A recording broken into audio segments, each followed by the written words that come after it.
Blessed be and welcome all of my Pisces people out there, Sun, Moon, and Rising. It's time to have a look and see just what's going on when it comes to your weekly astrological and tarot card forecasts for the week starting March 17th, 2025.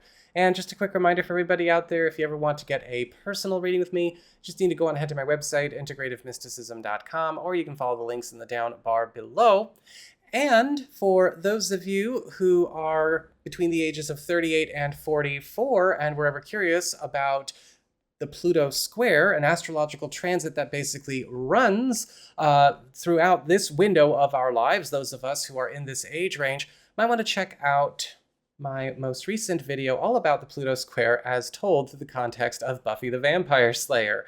It makes the Saturn return look like an amateur sometimes, and for those of you who enjoy Buffy or are curious as to how the hell something like that is possible, might want to go and check that out when you have time. So what's going on when it comes to your week? Well, the 18th and the 19th, we've got the Sun conjunct the North Node and Neptune in your sign. And this is going to be a very special pair of days for a deeply personal win, especially around some kind of project, aspiration, or maybe goal, or something that you were looking to attain or realize that maybe you've been doing privately or on a need-to-know basis. A lot of the times, things that are going on in our sign are really just kind of things that we're working on solo or that we're working in private, again, or maybe on a need-to-know basis with very specific people. But the means for an important win are coming into view. Whether things are lining up or answers to missing questions about how something is supposed to or can come together are going to get especially highlighted this couple of days. So you might want to have a pen handy so you can keep track and take notes. On the 20th and 21st, we've got the Sun and Venus retrograde in Aries, sextile to Pluto in Aquarius.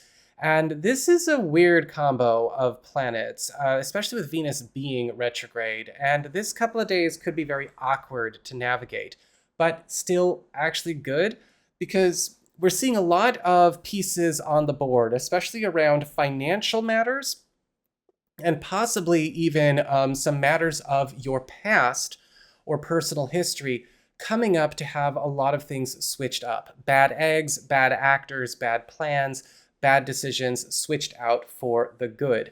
However, this could also create a bit of a ruckus during this period while this fix gets down to business for you. So that is what we've got for your astrology and the weather. Let's have a look and see what's going on with your tarot and the traffic. All right, Pisces, time for your tarot traffic.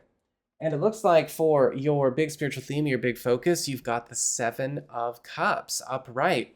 And so the world is kind of becoming your oyster this week. The Seven of Cups is all about the opening of a lot of new roads, a lot of new possibilities, and a lot of new stories all at the same time.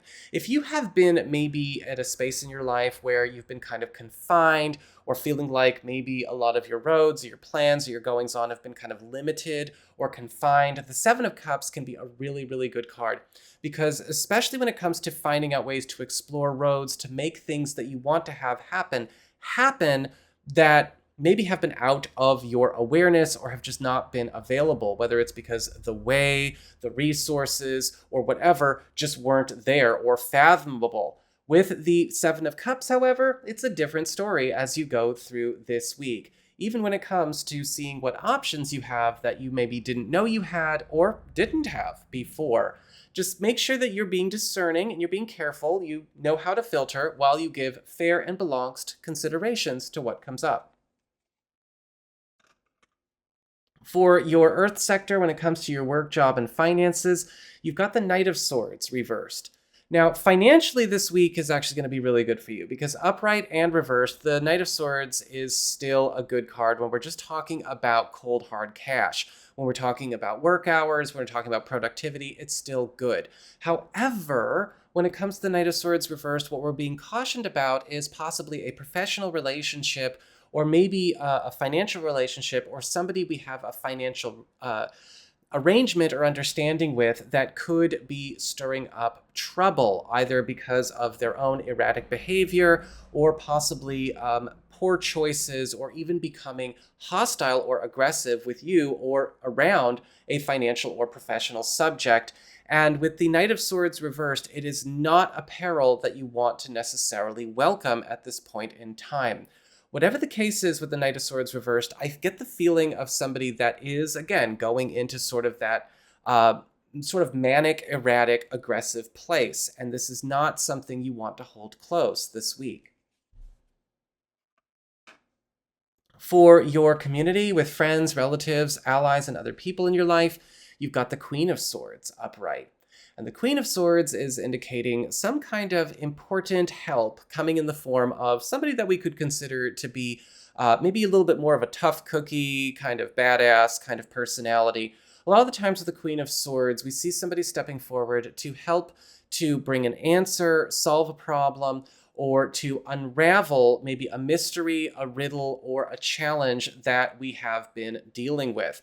With the Queen of Swords, however, you've got to understand that this is a person, whether it's female or male, that is going to require you to be able to let them cook. Because sometimes the Queen of Swords will come in with answers and solutions that might not necessarily be what we wish would happen or how we wish things would go, but it's the right way for things to go.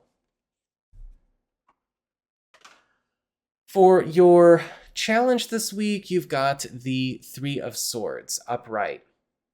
And the Three of Swords is the card of heartache, loss, extremely difficult decisions, and painful situations, even revelations of heartache, hurts, or betrayals that we didn't know were actually in play in one form or another. And there could be some kind of revelation of that coming to you this week. A lot of the times with the Three of Swords as a challenge, this can be something that we are understanding about maybe a condition of our lives, a connection, or maybe the way a certain story has unfolded, however long we've been involved in that story. But with the Three of Swords upright, it could be a very difficult eye-opener, but an eye-opener that needs to happen. And whatever happens with the Three of Swords, just understand that now that we have that truth, it's time to do something with that truth.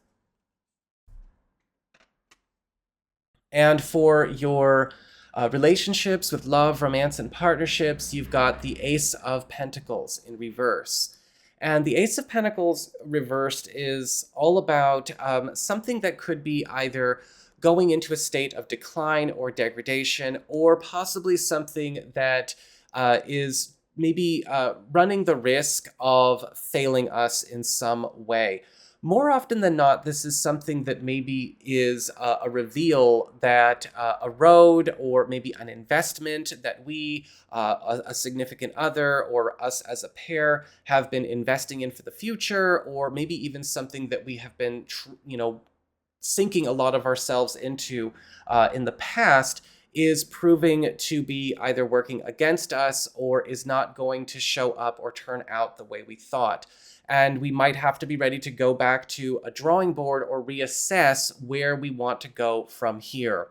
For those of you who are single or are available to new people, the Ace of Pentacles reverse is indicating that while, yes, this is a week where new opportunities or new relationship stories are getting a chance to maybe be explored, they need to be done right. And this could be a sign that if we're not careful or we're too headstrong or run into the headwind too fast, again, it could be perilous. So we need to be smart about how we go forward. So that is what I've got for you all. I hope you found this helpful. If you did, don't forget my name is Nico, Son of Selene. And should you ever want to get a personal reading with me, you can go on ahead to my website. It's integrativemysticism.com.